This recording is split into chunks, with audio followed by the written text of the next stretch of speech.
السلام علیکم۔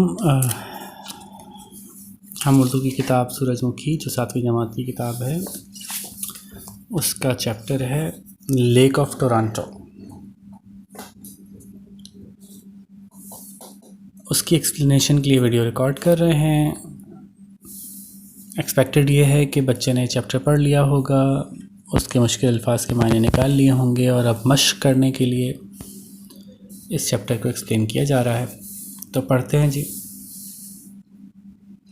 بلکہ پڑھنے سے پہلے ذرا یہاں دیکھ لیجئے، یہ جو صاحب ہیں حکیم محمد سعید شہید،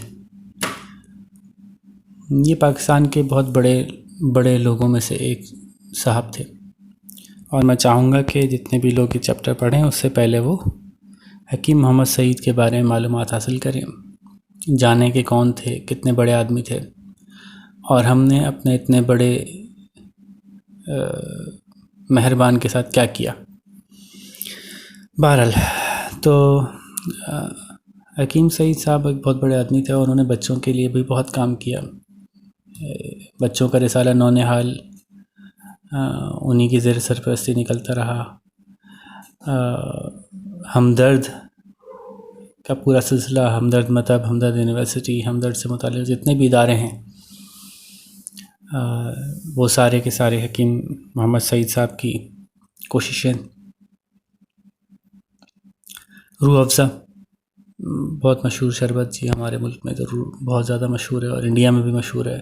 حکیم محمد سعید صاحب کے ہمدرد کے ادارے ہمدرد سے نکلا۔ تو بہرحال ایک بہت بڑے آدمی تھے، ان کے سفر نامے میں سے لیا گیا ایک ٹکڑا ہے جس کو کہ چیپٹر بنایا گیا ہے۔ تو پڑھتے ہیں، دیکھتے ہیں کہ کیا خاص بات تھی ان میں، اور بچوں کے لیے جو کچھ بھی انہوں نے لکھا یا لکھوایا، یا اس کے لیے لوگوں کو کام کرنے کی دعوت دی۔ تو بہت کم لوگ ہیں ہمارے ملک میں ایسے جنہوں نے بچوں کے لیے کچھ کام کیا ہو۔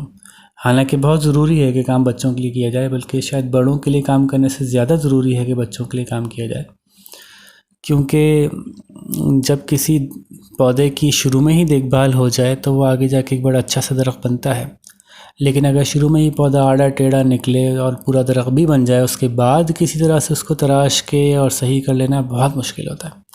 تو بچپن کی تربیت ہی اگر بہتر ہو جائے تو کچھ بات بنے، اور اتفاق یہ ہے کہ یہ چیپٹر بھی آگے جا کے کچھ اسی طرح کی بات سمجھائے گا آپ کو۔ خیر جی، شروع کرتے ہیں۔ امریکہ اور کینیڈا کی مشترکہ 5 بڑی جھیلوں میں سے اونٹاریو لیک بڑی جھیل ہے۔ امریکہ اور کینیڈا دونوں ملک آپس میں ملتے ہیں، ایک بارڈر ہے جس دونوں کے درمیان میں، اور بڑا لمبا سا بارڈر ہے، اور دونوں دوست ملک ہیں، اور ایک ملک سے دوسرے ملک جانے میں کوئی مسئلہ نہیں ہے، لوگ آسانی سے آ سکتے ہیں۔ یہ پاکستان اور انڈیا والا معاملہ نہیں ہے، تو بہت ایزیلی امریکہ سے کینیڈا اور کینیڈا سے امریکہ جایا جا سکتا ہے، بہت زیادہ کاغذی کارروائی کی بھی ضرورت نہیں پڑتی۔ تو ان کے بیچ میں ایسے بہت سے علاقے آتے ہیں کہ ایک ایسی جھیل ہے جو آدھی امریکہ میں اور آدھی کینیڈا میں۔ ایسی 5 بڑی جھیلوں میں سے ایک اونٹاریو لیک بھی بڑی جھیل ہے، جو کہ بہت بڑی ہے، بہت بڑی۔ 1-2 ہزار سیلانی تو ضرور ہوں گے۔ سیلانی وہ لوگ جو تفریح کے لیے، گھومنے کے لیے نکلے ہوں، ٹھیک ہے۔ بہنے والے سے نکلا ہے سیلان، تو بہنے والا یعنی ادھر سے ادھر گھومتے پھرتے رہنے والا، شوقیہ تفریح کے لیے گھومنے والا۔ بکثرت بچے بہت زیادہ تھے، پکنک کا مزہ تھا، ایسا لگ رہا تھا کہ سب پکنک منانے آئے ہوئے ہیں۔ بہت سے لوگ رات کا کھانا گھروں سے ساتھ لائے تھے، اور گھاس کے سرسبز درختوں کے سایوں میں بیٹھ کر نوش جاں کر رہے تھے۔ جب کھانا کھانے میں بہت مزہ آ رہا ہو تو اس کو نوش جاں کرنا کہتے ہیں۔ نوش مطلب تناول کرنا، کھانا، اور جاں مطلب اپنی جان کو کھلانا، یعنی جب خوشی سے انسان کھاتا ہے نا تو خود بخود وہ اس کے جسم کا حصہ بنتا ہے، اس کی جان کا حصہ بنتا ہے۔ تو بہرحال یہاں نوش جاں کا مطلب تناول کرنا، کھانا۔ تو سرسبز تختوں پر، درختوں کے سائے میں، گھاس کے تختے، یہ ایک انداز ہے بات کرنے کا کہ جب ایک چیز بہت خوبصورت لگتی ہے تو اس کو سپرلیٹو کوئی کسی چیز سے ملایا جاتا ہے۔ تو زمین پہ گھاس ایسی بچھی تھی جیسے کہ لگ رہا تھا کہ تخت بچھے ہوں، اور یا پھر لوگوں کو کہہ سکتے ہیں کہ لوگ اس طرح سے انجوائے کر رہے تھے جیسے وہ گھاس پہ نہ بیٹھے ہوں، بلکہ وہ بڑے عظیم الشان تخت پہ بیٹھے ہوں۔ تو واقعی بات یہ ہے کہ انجوائے کرنے کے لیے، خوش ہونے کے لیے آپ کو بڑے بڑے تختوں، بڑے بڑے محلات کی ضرورت نہیں پڑتی. اگر آپ کا دل خوش ہوتا ہے تو آپ کے لیے زمین پہ ہوگی گھاس بھی تخت کا سا آپ کے لیے تخت محسوس ہوتی ہے آپ کو. تو امریکہ اور کینیڈا میں امریکہ اور کینیڈا میں اب ایسی گھاس ایجاد ہو گئی ہے کہ درختوں کے سایوں میں بھی اگاتی ہے اور خشک نہیں ہوتی، ورنہ درخت کا سایہ گھاس کو اگنے نہیں دیتا، کیونکہ ہری چیز کو دھوپ چاہیے ہوتی ہے. تو درخت کا سایہ آٹومیٹیکلی، جہاں زیادہ سایہ ہوتا ہے وہاں گھاس کے لیے اگنا مشکل ہوتا ہے، کیونکہ اس کو دھوپ نہیں مل رہی ہوتی. لیکن ایسی گھاس اگا لی گئی ہے جو اب کم دھوپ میں یا بغیر دھوپ کے بھی اگ جاتی ہے. لیکن اسی بات سے انہوں نے ایک پہلو نکالا سمجھنے کا، سوچنے کا، کہ بڑا چھوٹے پر غالب آ جاتا ہے اور سایہ زیر سایہ کو پنپنے نہیں دیتا. یعنی جو سایہ ہے وہ اپنے نیچے والوں کو پنپنے نہیں دیتا. یعنی پنپنے کا مطلب بڑا ہونے نہیں دیتا، ان کے اندر بڑھوتری نہیں ہونے دیتا. یہ سمجھانا چاہ رہے ہیں کہ اگر کسی کی کچھ ایکسٹرا آرڈنری کسی کو اگر پروٹیکٹیو کیئر میں رکھا جائے اور اس کو دنیا کے حوادث نہ جھیلنے دیے جائیں تو وہ بہت زیادہ مضبوط نہیں ہو پاتا. تھوڑی بہت دھوپ لگنا ضروری ہے. یعنی اسی طرح سے بچوں کی تربیت کا انہوں نے ایک چھوٹی سی پہلو کا اجاگر کیا ہے کہ بچوں کو تھوڑی مشکلات بھی فیس کرنے دینی چاہیے، ورنہ پھر وہ ایسے کمزور رہ جاتے ہیں کہ آگے جا کے جب کوئی چھوٹی سی مشکل بھی آتی ہے تو وہ ڈھہ جاتے ہیں. ٹھیک ہے جی. تو عام طور پہ دنیا کا اصول یہی ہے کہ زیر سایہ جو ہوتا ہے وہ زیادہ پنپ نہیں پاتا، تھوڑی دھوپ ہونی چاہیے. اور دوسرا پہلو اس کا یہ بھی بتا رہے ہیں کہ عام طور پہ بڑا چھوٹے کو چھوڑتا نہیں ہے، یہ دنیا کا اصول ہے. خیر، تو آپ دیکھیے گا کہ وزڈم کی باتیں حکیم سعید کی رائٹنگ میں جگہ جگہ آپ کو بکھری ملیں گی. اچھا جی. کینیڈی بطخیں یعنی گیز لیک آف اونٹاریو کے کناروں پر کینیڈین بطخوں کی کثرت ہے، بہت پائی جاتی ہیں. جو لوگ آتے ہیں وہ ان بطخوں کو کچھ نہ کچھ کھلاتے ہیں. بطخیں پوری بے تکلفی کے ساتھ آس پاس آ کر کھاتی رہتی ہیں. یعنی وہ چونکہ روزمرہ کا کام ہے تو اب وہ سیاحوں سے ڈرتی نہیں ہیں. میرا دل چاہا کہ میں بھی ان کے درمیان بیٹھ جاؤں اور ان کو کچھ کھلاؤں، مگر قریب کوئی دکان نہ تھی کہ ڈبل روٹی وغیرہ مل جاتی. بارے لیزل ڈسلوا نے، جو ان کے ساتھ گھوم رہے تھے، ان کے ساتھی تھے، انہوں نے دور ایک ریستوران بھانپ لیا، ریستوران جہاں پہ کہ کھانا سرو ہوتا ہے. دوڑ پڑے اور ذرا دیر بعد آلو بھنے تلے ہوئے لے آئے. ٹھیک ہے، سمجھ لیں ایک طرح کے چپس تھے.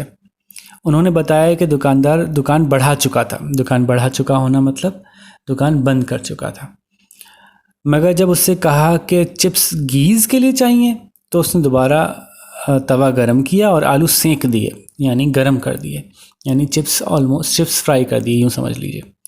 میں نے ایک پتھر پر بیٹھ کر بطخوں کو آلو کھلانے شروع کر دیے. اسی اثنا میں، یعنی اسی دوران، سی گل بھی خاصی تعداد میں جمع ہو گئے. سی گل سمندر کے اوپر اڑنے والے، جھیلوں پہ اڑنے والے پرندے، پانی کے پرندے ہوتے ہیں جو مچھلیوں کا شکار بھی کرتے ہیں اور اسی طرح سے سیاحوں کی چھوڑی ہوئی چیزیں بھی اٹھا کے کھا لیتے ہیں. ان کی چستی چالاکی حیران کن تھی. جیسے ہی میں آلو بطخوں کے لیے پھینکتا، سیگل تیزی سے پرواز کر کے اسے اچک لیتے. پھر میں نے آلو ہاتھ میں لے کر ہاتھ اونچا کیا اور سیگل نے بحالت پرواز اپنی چونچوں میں آلو اچک لیے. یعنی ہاتھ اوپر کیا اور ہاتھ میں سے اچک کے لے گئے. یہ بھی دلچسپ شغل تھا. شغل مطلب کھیل. میں کافی دیر اس ماحول سے لطف اندوز ہوتا رہا. مجھے ان پرندوں پر بڑا ہی پیار آیا. یہاں مجھے کراچی کے گاندھی گارڈن کا ایک دلدوز واقعہ یاد آیا. گاندھی گارڈن ہمارے یہاں کراچی کے زو کو گاندھی گارڈن کے نام سے یاد کیا جاتا تھا. تو بہت سے بچوں نے دیکھا بھی ہوگا.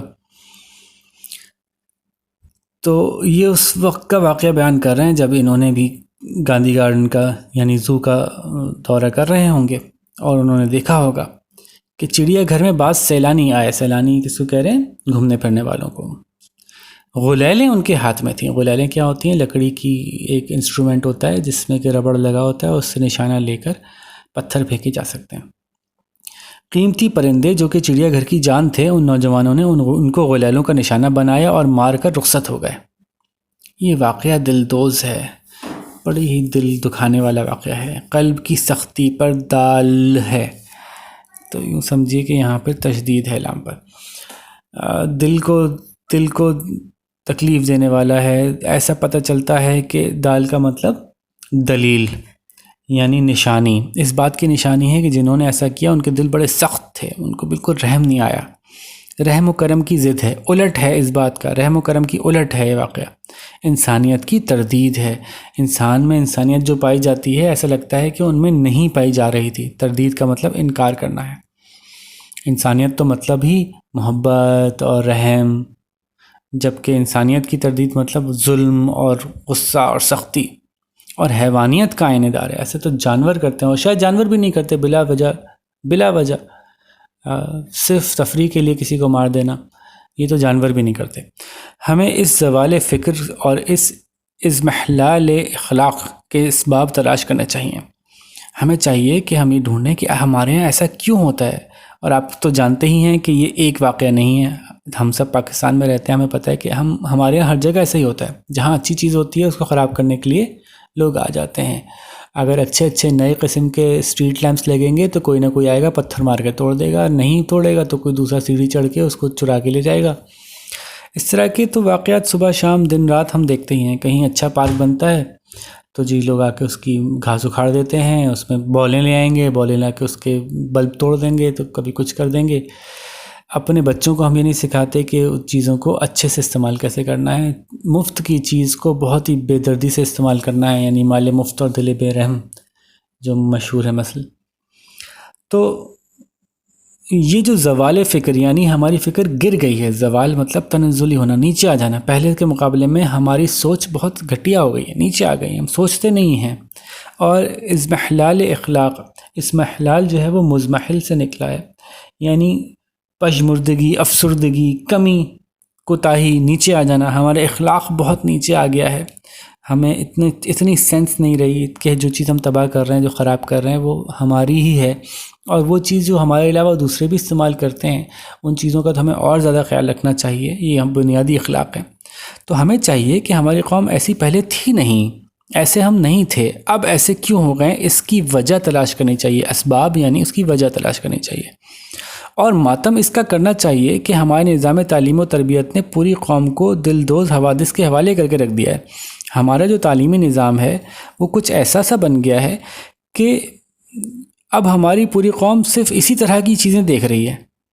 ہمارے جو بچے اس تعلیمی نظام سے پڑھ کر نکل رہے ہیں وہ آخرکار ایسی ہی حرکتیں کر رہے ہیں، بچپنے میں بھی اور بڑے ہو کر بھی، چوری چکاری، لوٹ مار، کرپشن، جھوٹ، دھوکے بازی، ملک کی ترقی، ایک دوسرے کی فلاح و بہبود، یہ سوچ تو یہ سسٹم دے ہی نہیں رہا۔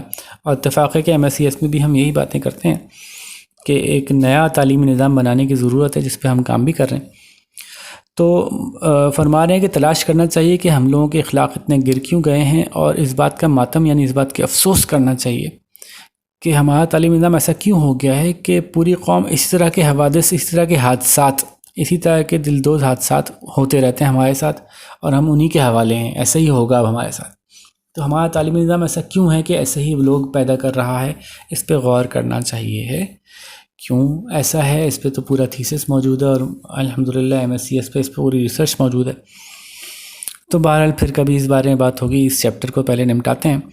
کیا اس کی ضرورت نہیں ہے کہ طرز حکومت کو سمت دی جائے، کو سمت صحیح دی جائے، یعنی درست راستہ دکھایا جائے کہ کیسے لوگوں کو مینیج کرنا ہے۔ یہاں طرز حکومت کا مطلب حکومت کرنے کا انداز، حکومت کا مطلب صرف سیاست نہیں ہوتا، بلکہ حکومت کا مطلب لوگوں کو مینیج کرنا بھی ہوتا ہے، ایڈمنسٹریشن بھی ہوتی ہے، ملک چلانا ہے۔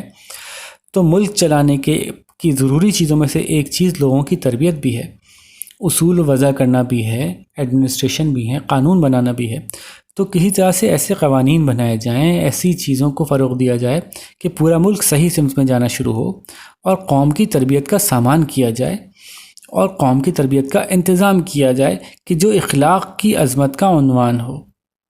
اس طرح کا کام کیا جائے کہ جہاں سے کہ اعلیٰ اخلاق ہونا شروع ہوں، عنوان ہو، ابتدا ہو، شروعات ہو، اخلاق کی عظمت کی شروعات ہو جائے واپس ہمارے ملک میں، کچھ ایسا کیا جائے۔ تو کیا اس بات کی ضرورت نہیں ہے کہ ایسا طریقے سے مینیج کیا جائے لوگوں کو، اپنے ملک کے، اپنی قوم کی ایسے تعلیم و تربیت کی جائے کہ ہم اعلیٰ اخلاق، عظیم اخلاق کی طرف جانا شروع ہوں، ابتدا ہو جائے، عنوان ہو، یعنی ابتدا ہو جائے ہمارے جانے کی، ہمارے سفر کی عظیم اخلاق کی طرف۔